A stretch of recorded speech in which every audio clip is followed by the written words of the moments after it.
Approach பண்ணி ஒவ்வொரு பூத்தையும் ஒரு 5 பேர் கூட கமிட்டி போட்டு இந்த மாதிரி செயல்படணும் அப்படிங்கிறத இந்த 3 நாளாக நாங்கள் தொடர்ச்சியாக சொல்லிட்டு போனோம்.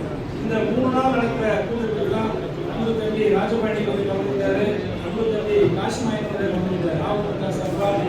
எப்படின்னா நம்ம அந்த மாதிரி போயிட்டா அந்த மண்டபத்துக்கு பெர்மிஷன் வாங்கணும், எல்லா சம்மந்தப்பட்ட எல்லா நிர்வாகிகளும் வர சொல்லணும்.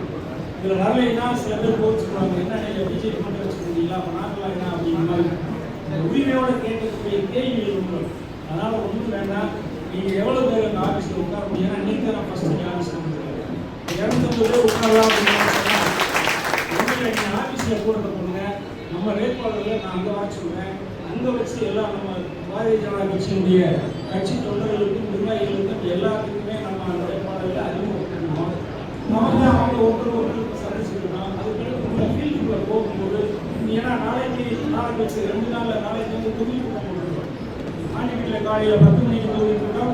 இதெல்லாம் தலைமையில் வந்து ஒரு தேதியை சொல்லுவாங்க, ஒரு தேதியை சொல்லி இந்த தேதியில தான் நீங்கள் நாமினேஷன் ஃபைல் பண்ணணும்னு சொல்லி மேலே இருந்து சொல்லுவாங்க. அது புரட்சி தலைவி அம்மாவுடைய காலத்தில் அந்த மாதிரி இருக்கிறாங்க. இப்போ புரட்சி தமிழர் எடப்பாடியார் வந்து அந்த முறையில் ஆண்டிப்பட்டி வெற்றி வேட்பாளர் திரு ரோகிராஜன்